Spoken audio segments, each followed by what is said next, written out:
Hello, you're welcome to Pink for a Reason. And as you can see, I'm repping my pink. Welcome to your screen. My name is Dr. William. I'm your obstetrics and gynecology resident. Today, we are going to talk about something common among women that most of you have not paid attention to. In medicine or in gynecology, we call it PCOS. PCOS. It means Polycystic Ovarian Syndrome. Polycystic Ovarian Syndrome. And what does it mean when we talk of a polycystic ovarian? You know there is an ovary in there. So when you talk of PCOS or Polycystic Ovarian Syndrome, it simply means it's a hormonal disorder, okay, which causes enlargement of the ovary or your ovary. When we talk of ovary, in simple put, the eggs of a woman, okay. So it causes the enlargement of your ovaries, okay, with multiple cysts. When I say multiple cysts, like more round, like a balloon, like a balloon circle, small one, full of what water. In medicine we call it a cyst, okay.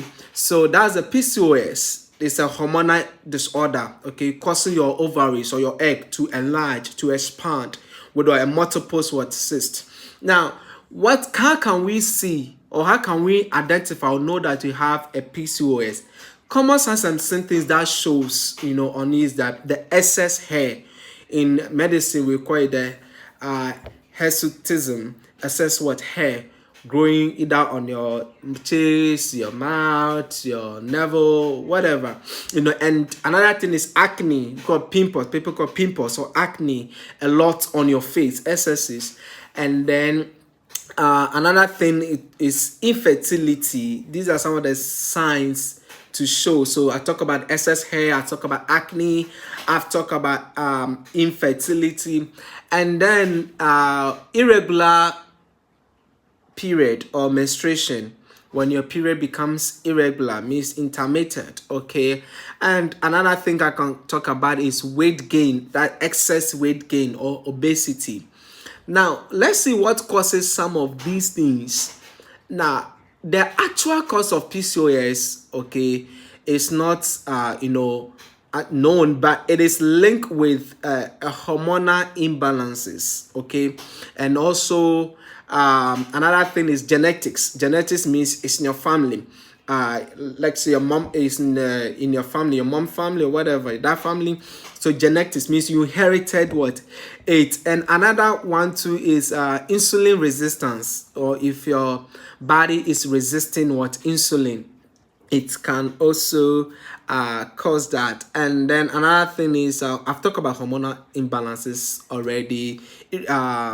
So some of these are some of the common causes that they are linked with: hormonal imbalance, genetics, and insulin resistance. Now let's talk, how can we diagnose it?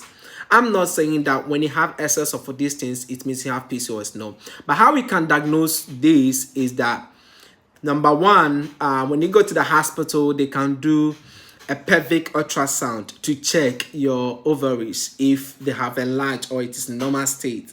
Another thing is a blood hormone test. They will check your hormones. Use your blood to check your hormone test to see if you are having maybe excess androgen. Androgen is a male hormone, that's the testosterone, the male hormone. So if you're having excess male hormone as a woman, which is causing the more growth of hair, they will check it as well for you. And another way to diagnose it is physical. After already, that's the excess acne and the hair.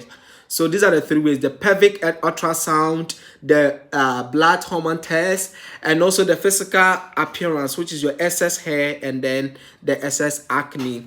Now, prevention. To prevent this, you have to be healthy, eat healthy, and you have to have a healthy weight. You have to check your weight. That's why you need to exercise a lot.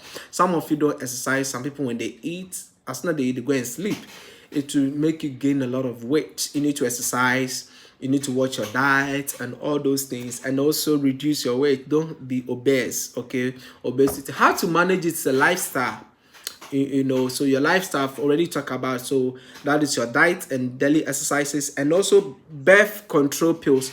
Birth control pills is not emergency contraceptives. No, the postnol 2 and the rest. No, they have birth control pills, and you cannot just take it by yourself. That's why you need to go to the hospital for your doctor to prescribe it for you.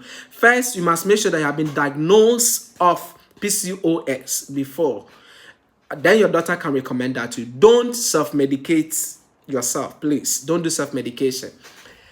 And I hope this short video will help you. Please share for others also be educated. Go to the hospital, go and check your hormones, go and verify it, and find out if you are healthy or if you're having some gynecological disease. Remember, Pay for a Reason is here to educate us, to create awareness for new women to be aware of their health status so that they will not find themselves wanted in the future. My name is Dr. William. Thank you for listening. See you next time. Pay for a Reason. God bless you.